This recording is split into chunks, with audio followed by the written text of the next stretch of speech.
Howdy, hi. It is Do Your Job Sports College Football Week 5 picks and predictions. We're looking at the best bets of the day. Let's get into the video. All right, first things first, got to recap. Pretty boring week in terms of if I actually made money or not. I went 7-7, bringing our season record to 39-31. Technically, I went 7-7 in one push, as I had Nebraska +3. So I just didn't include that in the graphic, seeing as though it didn't really happen because I got my money back. So I'm going to recap these games pretty quick. We lost 7, so we added $35 to the giveaway fund. The giveaway fund resets. The giveaway winners are at the end of the video. So stick around to see if you won. So total funds is now 35. All right, our 7 winners. First one was Rice -5.5. This Charlotte team is really, really bad at football. 1-3 on the year. Rice wins this game 28-17. This was kind of dressed up. Rice at one point, I think, had a 21-3 lead. Charlotte got 8 points in the final quarter. They go for 2. They get it. Still lose the game by 11. Rice wins. They are better. Next one, Maryland +7. You can forget the points. They absolutely dominated Wisconsin. 27-10 final score there. Wisconsin might not win another game in the Big Ten. They are atrocious, and especially without their starting quarterback, they're awful. Next one, UNLV at Miami of Ohio. We bet 2 things in this game. Our winner was the over 50.5. This game had a ton of points. Final score, UNLV 41, Miami of Ohio 38. DeQuan Finn, starting quarterback for Miami, goes out with an injury. I have not checked up to see if that is severe. Well, maybe we'll be seeing that in part 2, because I might be betting against Miami of Ohio. Next winner, Iowa, -1.5 on the road at Rutgers. This is just your stereotypical Kirk Ferentz game that they win. They really have no business of winning. Final score in this one, if it'll load. Where is this game? Oh, was this on Friday night? I think this was the Friday night. Yep, it was Friday night game. 38-28.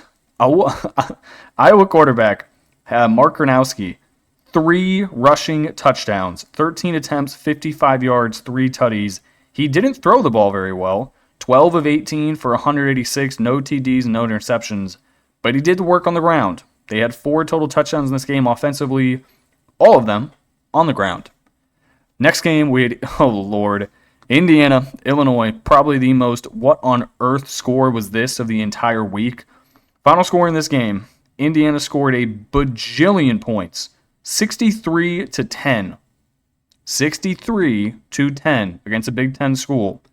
Absolute murder. So we hit the over 52.5. Was never even close.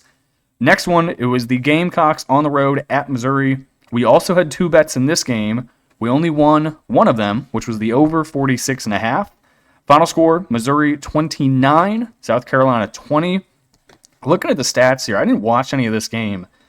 Missouri absolutely dominated them. 456 yards compared to 293. Missouri just threw an interception, didn't score when they drove down the field. They missed the cover because, again, they threw an interception. But we hit the over as they land on 49. Then we had Kansas, who beat the absolute tar out of West Virginia. Final score, 41-10. Yeah, we also had the over in that game, but that was no bueno as Kansas kind of called off the dogs late. They probably could have won this game by 50. West Virginia is going to be a fade. They are without their running back, their main wide receiver, and I think 2 offensive linemen now. They just keep on getting injured. West Virginia's next game at home versus Utah. We will be betting the Utes. All right, now we go on to the losers. We talked about UNLV earlier. I had them -3.5. I lose by the hook. It depends where you got this number. You might have got this number at a better spot than me. It closed UNLV -1.5. So the public was on Miami. It probably was the right side. If DeQuan Finn would have stayed in this game and been healthy, they probably would have won by a lot more. But their backup quarterback comes in 8 of 17, 1 touchdown and an interception. His name is Henry Hessen. That's one heck of a last name. Then this one was what is this? Clemson -17. They lose outright at home to Syracuse. This team is quit on Dabo. I don't think Clemson's going to fire Dabo because you can't really do that. He took your team to the playoffs last year, and it's Dabo Sweeney.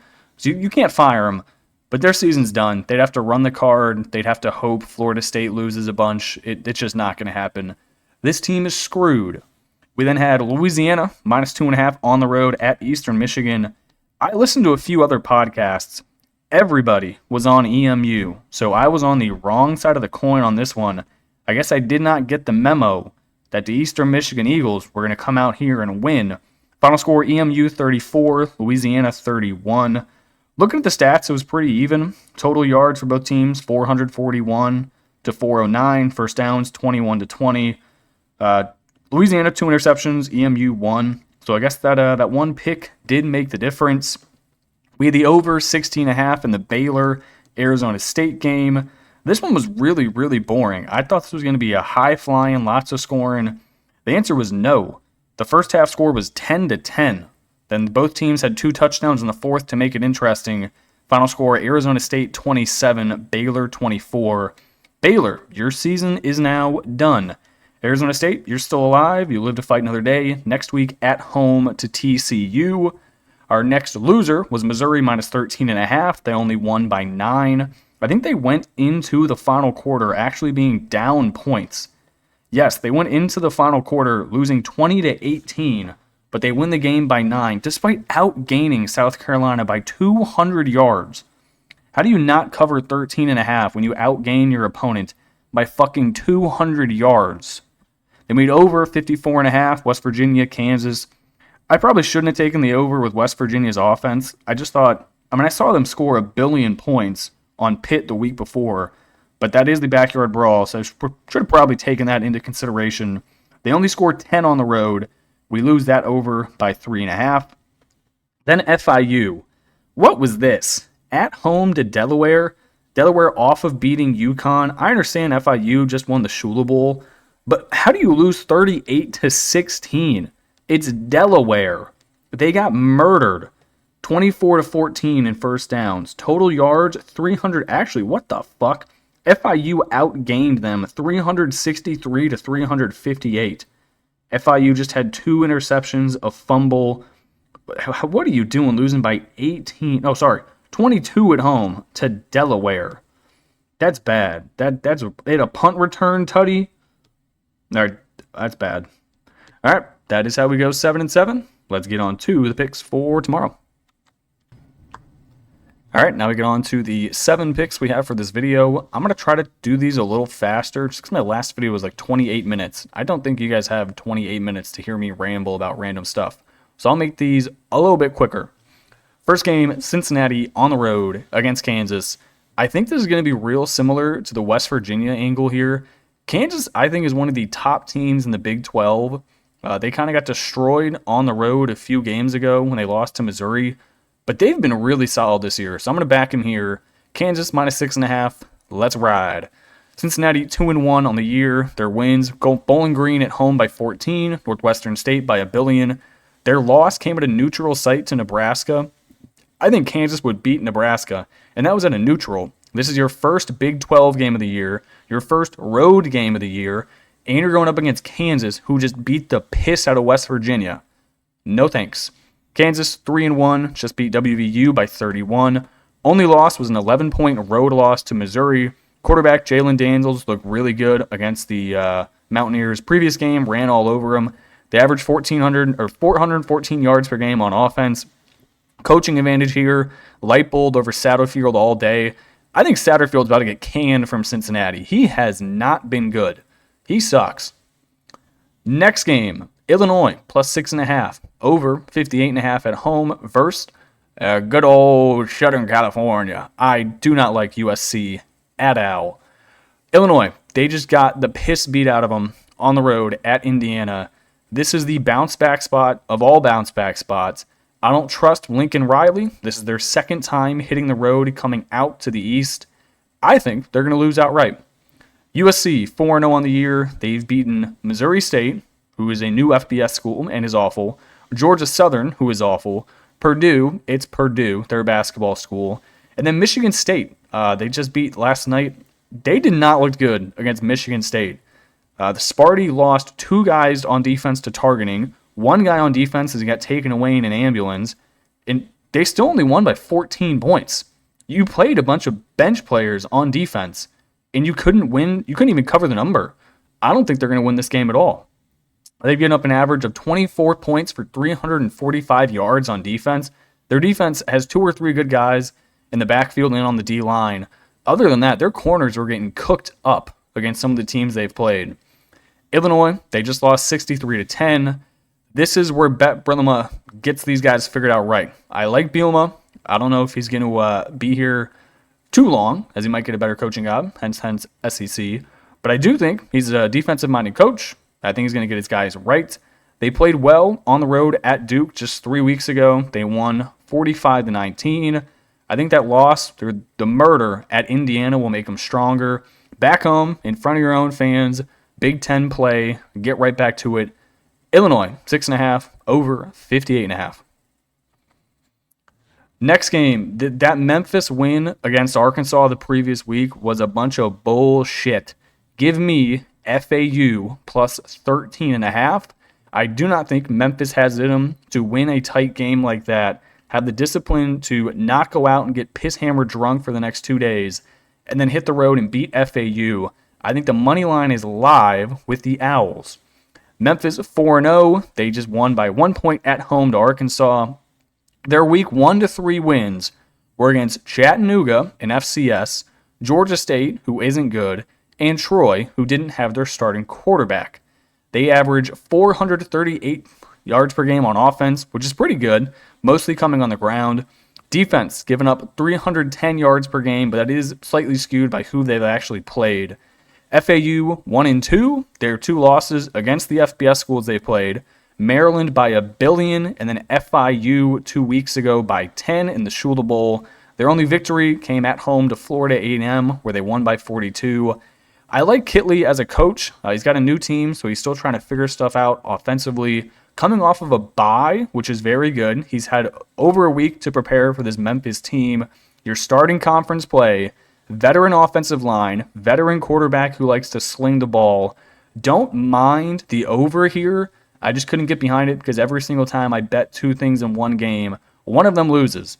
So I said, screw it. I will just take the 13.5 with the Owls at home. All right, next game, probably one of the games of the day. Ohio State on the road for the first time this season. Big Ten play at Washington. Give me the Huskies plus 10.5. I think they win the game outright. Ohio State 3-0 on the year. They beat Texas week 1, Grambling week 2, and Ohio week 4. They are coming off of a bye, which probably is the only benefit they have here. First road game of the year, though. First career road start for Julian Sayin. First Big Ten game for Julian Sayin. This is a perfect spot to fade. Really was not impressed with Ohio State in their most recent game at home versus Ohio. They only had 13 points at halftime, and then they kind of dressed it up in the fourth quarter. It was a 4-point game midway through the third. 4 points at home against Ohio. No thank you. Washington 3-0 on the year, beating Colorado State, UC Davis, and Washington State. Really haven't impressed me, given as though their margin of victory is not massively high, but they've gotten better with each and every game they've played. This is their first big start for sophomore Demon Williams. I'm assuming they're going to rely on their run game. It's 9th best in the country. Williams is a dual-threat quarterback, loves to run it. They average 266 yards per game on the ground. I see a low-scoring defensive battle, kind of like the Texas game, but just not at home this time. And hopefully Washington's quarterback can actually throw a football unlike Arch. Give me the Huskies winning this game 17-13. All right, then we're going to try to go through these quicker because I'm still taking too goddamn long. Notre Dame on the road at Arkansas. Pig Suey. Give me Arkansas plus 6.5. Who is Notre Dame to be laying 6.5 points on the road? Notre Dame 1-2 on the year. They lost at Miami by 3. They lost at Texas A&M by 1 at home. Then their most recent win, 56-30 at home versus Purdue. Like, first off, you're not putting up 56 points against this Arkansas defense. Secondly, how are you giving up 30 points to Purdue at home? Their defense has been horrible. Averaged 397 yards allowed, 33 points a game. Offense has multiple guys listed as questionable. This is another massive, big road start. True freshman quarterback in C.J. Carr. I do not see this going well. I also don't like Freeman as coach. Arkansas 2-2, back-to-back, really brutal losses. Lost by 6 to Ole Miss. They lost by 1 to Memphis. They did dismantle two bad teams week 1 and 2. They put up 35 and 31 against Ole Miss and Memphis, so their offense is not the problem. Their defense is the problem. Also, don't mind the over here. I will take Arkansas plus 6.5. I think they get her done at home. All right, another banging game here. It is Oregon on the road in Death Valley. Give me Oregon plus 3.5. I am shocked this line is this large. Penn State has played absolutely no one this year, and they've still not covered the spread. Not a single time. Oregon 4-0 on the year. They do have some real wins against real schools, but these schools are not very good. They beat Northwestern, that's a fake Big Ten school. Oklahoma State, who's about to fire Gundy as their head coach. Oregon State, who's in the Pac-2. So take with that what you will, but they are like real programs. Their defense, they looked really good, giving up 24 total points in those three schools I just named. Average opponents, yards per game, 228. Offense, top 15 in the country, 523 yards per game. They do it both through the air and on the ground. Penn State, probably the most fraudulent 3-0 team in the country. They've beat Nevada, who's awful. FIU, who might be awful, I don't know. And then Villanova. I bet you didn't even know they had a football team. They are 0-3 against the spread this year. Quarterback Drew Aller, who he honestly might have gotten worse from last year. He does not look good. They've played nobody. They haven't covered the number. They look like ass. Why are they laying points to Oregon? This is just the kind of game they lose. Fade Penn State. Give me Oregon plus 3.5. All right, let me get the final game and the giveaway winners. Final game. It is Indiana on the road at Iowa. This is the perfect Iowa game. Exactly the kind of game that Ferentz wins. Indiana, previous week, they beat the piss out of Illinois. They won 63-10. Their other teams they played, though, none of them real schools. They're 4-0 on the season, played a bunch of cupcakes. Second Big Ten game of the year. This is their first time hitting the road the entire season. Obviously, Indiana is a good school, but the spot is absolutely perfect for Iowa. Iowa 3-1. Their wins have been against Albany, UMass, and then last week they beat Rutgers 38-28. Their only loss was Cy-Hawk losing to Iowa State 16-13. This should just be a classic Kirk Ferentz Iowa home game. You own the time of possession, you own the line of scrimmage, you dominate special teams, you win the game. Quarterback from the FCS level, Gronowski, he's gotten better every single game he's played. Last game, rushed the ball, 3 touchdowns at Rutgers, 3 of them. He's going to have to keep this Indiana defense disciplined. Give me the Iowa Hawkeyes plus 7.5. All right, now you got to giveaway winners. Each of you won $40. So first you have Jack Dolan Mooney. Said he had a fantastic weekend. Thanks for your knowledge of the games. Thank you for commenting. You won 40 schmackers. Then you had MMTT7SALD. I almost had a stroke reading that name. Maryland, they did indeed hit. They also hit the money line. Hopefully you took that. Congratulations on winning. Then you had Peyton Short 3725. You are going to find out about Miami. As an Ohio University alum, I've found out plenty about Miami, Ohio. You brick town loving, you suck. Muck Miami. However, you did win, so I appreciate you watching my videos, you commenting. Hopefully you got the good number with Miami. Maybe you got them, I don't know, plus 3.5. Hopefully. Good luck with that. You won $40. To get your winnings, the only thing you have to do, shoot me an email. You can send me a message on Discord. Yeah, I'll send it all out Thursday night. All right, thanks for tuning in. I appreciate you guys watching, and I will catch you in the next video. Peace.